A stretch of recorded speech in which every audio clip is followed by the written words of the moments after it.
It's nearly impossible to speak to anyone in the timeshare industry who can explain why these changes are happening.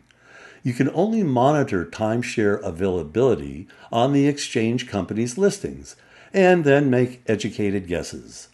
One onerous change was that timeshares were being offered not only as exchanges, but as partial week rentals, both on the exchange and over other internet resort portals. To me, this indicated a probable reason that availability was being reduced, even as timeshare growth exploded in destinations such as Orlando.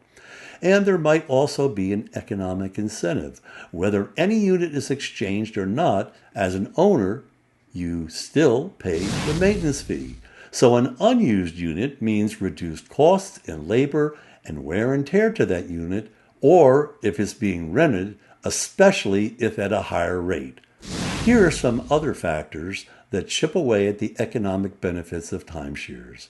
A numerical value is placed on your unit, usually tied to seasonal high points. Ski resorts aren't popular in the summer, so a lower value is assigned for that time. Likewise, winter is great for warm weather destinations. The higher the number assigned to the week of your timeshare, the more options are available to you because of its higher trading power. Here's another factor that chips away at the economic benefits of timeshares.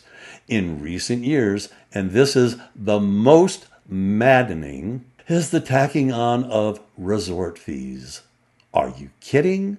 The whole idea was that you were sold on getting this amazing package of amenities in the first place.